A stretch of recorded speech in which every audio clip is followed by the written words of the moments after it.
En pénétrant dans la petite chambre d'hôpital faiblement éclairée, mon cœur battait légèrement plus vite.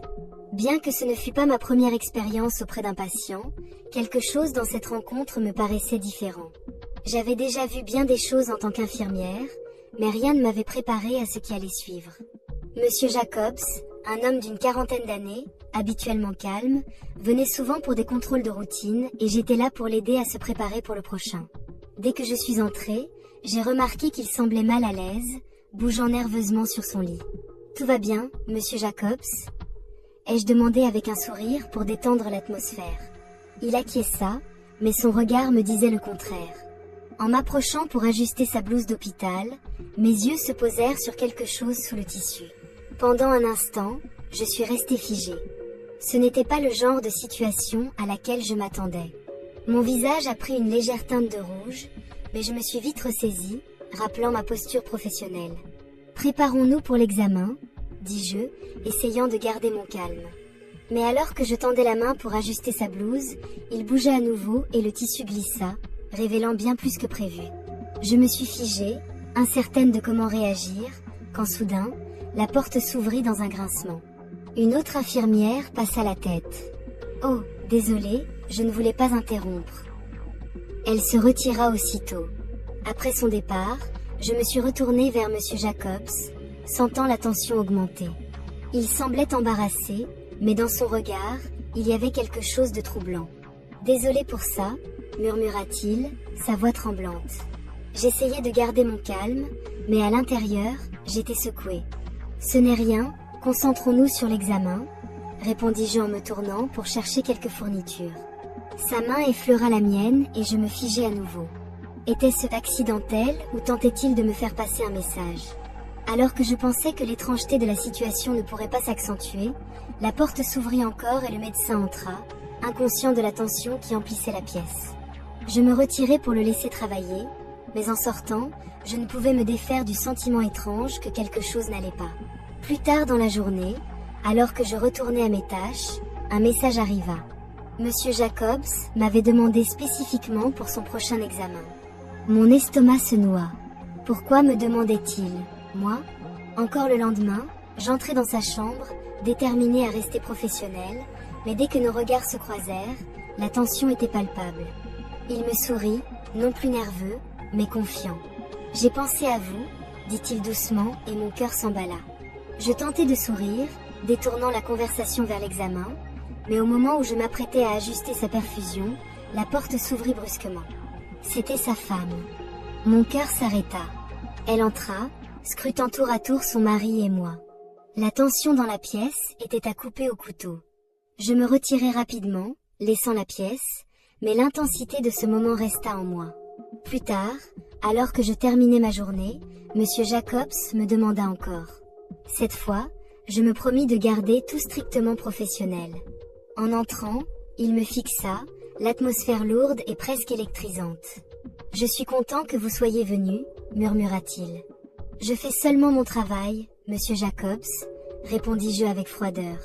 Mais il semblait ignorer ma distance, se penchant légèrement, prêt à dire quelque chose de potentiellement inapproprié. Avant qu'il ne puisse aller plus loin, la porte s'ouvrit encore une fois. Le médecin arriva. J'étais soulagée, lui laissant la place pour reprendre le contrôle de la situation. Je sortis discrètement de la chambre, mais en marchant dans le couloir, mon esprit revenait sans cesse à ce qui s'était passé. Avais-je été trop indulgente ? Devais-je prendre des mesures ? Le lendemain, j'évitais la chambre de monsieur Jacobs, me concentrant sur d'autres patients. Mais plus tard, la réception m'informa qu'il me demandait encore. J'hésitai un instant puis décidai d'entrer, prête à poser des limites fermes. À ma surprise, il était assis, fixant la fenêtre, son regard perdu. « Je voulais vous parler », dit-il sans me regarder.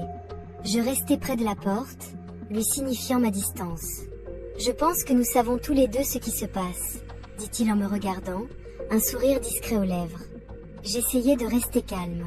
« Je suis ici uniquement pour vos soins, monsieur Jacobs », mais il me fixait toujours avec insistance, comme s'il cherchait à franchir une limite que je m'efforçais de maintenir. À cet instant, sa femme fit éruption, ses yeux se posant tour à tour sur moi et son mari. La tension atteignit son paroxysme. Elle semblait lire entre les lignes, percevant l'atmosphère tendue. « Que se passe-t-il ici ?» demanda-t-elle d'une voix ferme. Me sentant piégée, je balbutiai une excuse et quittai rapidement la pièce. Dans le couloir, mon cœur battait la chamade, une étrange sensation d'inachevé me tenaillait. Les jours suivants furent marqués par cette tension.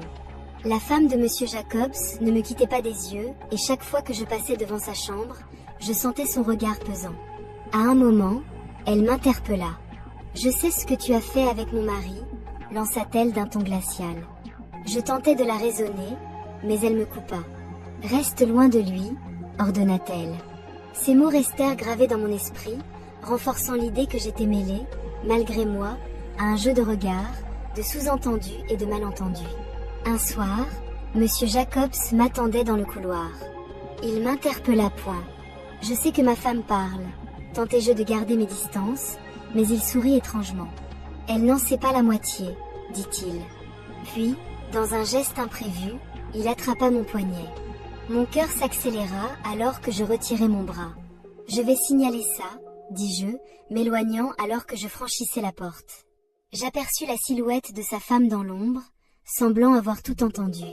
Elle observait, son expression impénétrable laissant planer un malaise lourd et indéfinissable.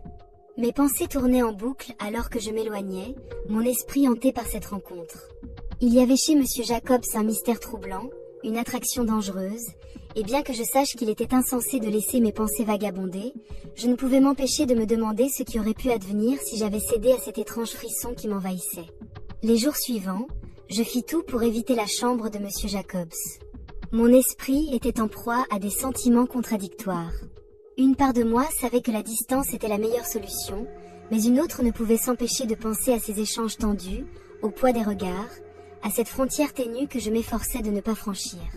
Un soir, alors que je finissais ma journée, je le croisai dans un couloir presque désert de l'hôpital. Monsieur Jacobs était là, appuyé contre un mur, me regardant arriver avec une intensité silencieuse. Il semblait attendre. Je pris une profonde inspiration, décidé à lui dire que tout cela devait cesser. Avant que je puisse prononcer un mot, il murmura « Je suis désolé, je ne voulais pas compliquer les choses ».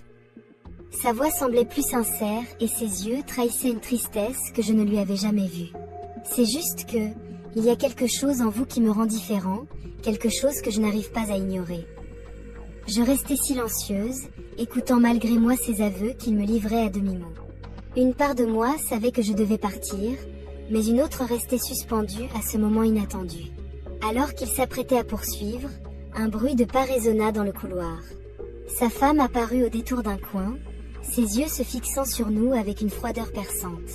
Elle s'avança lentement, le visage fermé, son regard passant de lui à moi, cherchant une explication, peut-être même une preuve de ce qu'elle redoutait. Elle s'adressa à lui, mais ses mots étaient dirigés vers moi. « Je t'ai déjà dit de rester loin de mon mari. » Sa voix était basse, mais chaque syllabe vibrait d'une colère contenue. Je voulus répondre, clarifier la situation, mais elle ne me laissa pas le temps. J'ai vu ce que je devais voir. Sa voix tremblait, légère entre l'indignation et la tristesse. Monsieur Jacobs tenta de la calmer, de lui dire qu'elle se trompait, mais elle se détourna brusquement, le laissant en plein désarroi.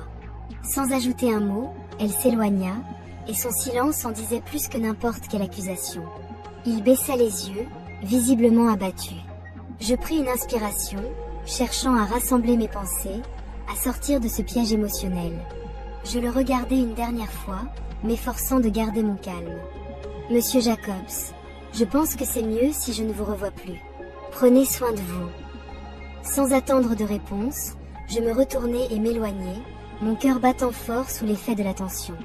Les couloirs silencieux semblaient se resserrer autour de moi et chaque pas m'éloignait de cette histoire trouble, mais laissait aussi un étrange vide. Quelques jours plus tard, alors que je pensais avoir tourné la page, un bouquet de fleurs m'attendait à l'accueil. Il n'y avait pas de nom, seulement un mot, merci.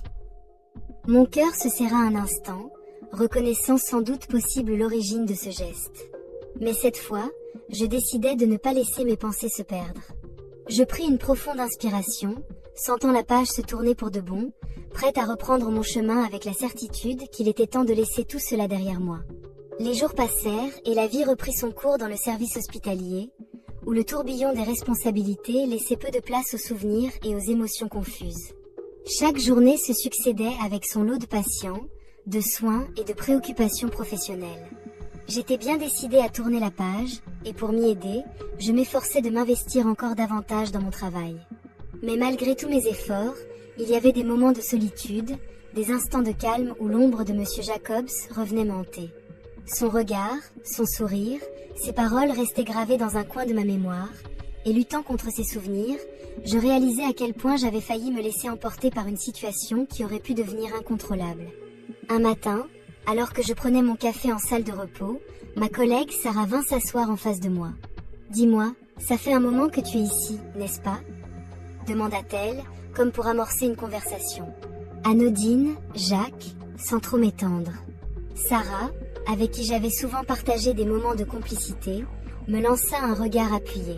« Tu as l'air fatigué, comme si quelque chose te pesait. Tu sais que tu peux te confier ?» Non. Je la regardais, hésitant entre l'envie de me libérer de ce poids et la crainte de raviver des souvenirs que j'essayais d'enfouir. Finalement, je choisis de garder le silence.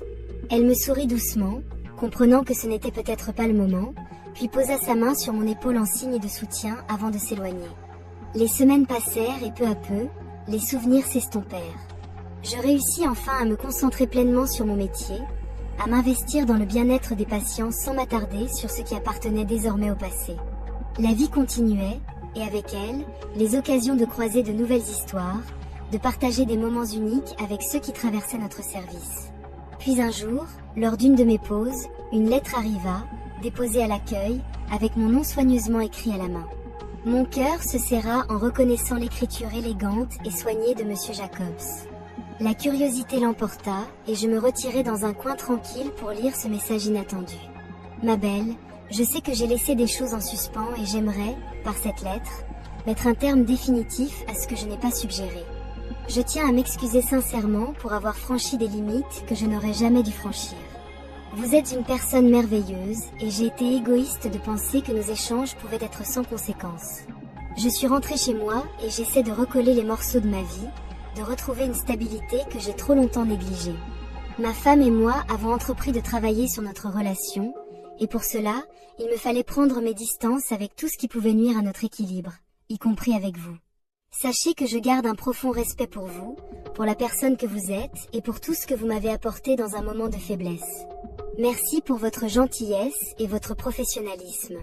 Vous m'avez aidé bien plus que vous ne le pensez et pour cela, je vous serai éternellement reconnaissant. Prenez soin de vous. Bien à vous, Monsieur Jacobs. Je restai longtemps à fixer cette lettre, les mots se gravant en moi comme un ultime au revoir. C'était comme si cette lettre mettait enfin un point final à tout ce qui s'était passé. Un mélange de tristesse et de soulagement m'envahit. C'était la conclusion que je n'avais pas osé espérer, la fermeture d'un chapitre que j'avais besoin de tourner. Je repliai la lettre et la rangeai avec soin dans mon sac, décidé à ne plus jamais y revenir. Ce dernier message de Monsieur Jacobs me permettait de trouver la paix. La vie continua, cette fois sans nombre de doutes ni de regrets. Les mois s'écoulèrent et la vie reprit pleinement son cours. L'hôpital, avec ses heures interminables et ses patients toujours plus nombreux, me rappelait chaque jour l'importance de mon métier. J'étais de retour, plus déterminée que jamais à me concentrer sur ce qui comptait vraiment. La lettre de Monsieur Jacobs restait bien rangée dans un tiroir de ma commode, devenue une relique silencieuse d'une histoire que j'avais laissée derrière moi. Les jours passaient et bientôt, je retrouvais une certaine sérénité, une paix intérieure que je n'avais plus ressentie depuis longtemps. Mon travail me passionnait de nouveau et chaque interaction avec mes patients, chaque sourire, chaque remerciement était autant de petits trésors qui me rappelaient pourquoi j'avais choisi cette voie. Un matin, alors que je venais de terminer mon service de nuit, je reçus une invitation à un événement organisé par l'hôpital pour célébrer l'anniversaire de la fondation de notre établissement. Mes collègues m'encouragèrent à y participer et, malgré ma réticence, je finis par accepter. Ce genre de rassemblement était rarement mon endroit préféré, mais après tout, je méritais bien un peu de légèreté. Le soir de la réception, vêtue d'une robe que je n'avais plus portée depuis des années, je me retrouvais dans une salle magnifiquement décorée, entourée de mes collègues et d'autres invités. Les éclats de rire, les discussions animées, la musique douce en fond sonore créaient une ambiance agréable, loin de l'austérité des couloirs de l'hôpital. Je discutais avec une amie lorsque soudain, une voix familière attira mon attention. Je me tournai et aperçus, à quelques mètres de moi, Monsieur Jacobs. Il était là, au milieu de la foule, en train de parler à un groupe de personnes. Je sentis mon cœur s'emballer et, pendant un instant, tous les souvenirs que j'avais si soigneusement rangés refirent surface. Nos regards se croisèrent brièvement. Il sembla surpris de me voir, mais se reprit vite, m'offrant un sourire courtois, réservé. Je lui rendis son sourire, tout aussi poli, avant de détourner les yeux, m'efforçant de rester concentré sur la conversation avec mon ami. La soirée continua, et je fis de mon mieux pour ignorer sa présence, me rappelant la lettre et la clôture que nous avions tous deux acceptées. Mais alors que la fête touchait à sa fin, je sentis une main légère se poser sur mon épaule. Je me retournai et là, il se tenait devant moi, hésitant. « Bonsoir », dit-il doucement, un sourire gêné aux lèvres. « Je ne pensais pas vous revoir ici ce soir. » Je souris en retour, essayant de ne pas montrer l'émotion qui m'envahissait. « Bonsoir. C'est une surprise de vous voir ici aussi. Comment allez-vous » Il hocha la tête, son regard cherchant le mien. « Ça va, merci. J'essaie de reprendre une vie plus équilibrée, de me concentrer sur ma famille. » Comme je vous l'avais dit, je hochai la tête, reconnaissant de cette confirmation. C'est la meilleure chose à faire. Je suis contente que vous alliez bien. Il hésita un instant, comme s'il voulait dire autre chose, mais se contenta finalement de sourire. Merci pour tout. Vous m'avez beaucoup aidé, plus que vous ne l'imaginez. Je lui rendis son sourire, ému malgré moi. Prenez soin de vous, Monsieur Jacobs. Il acquiesça et s'éloigna, disparaissant dans la foule.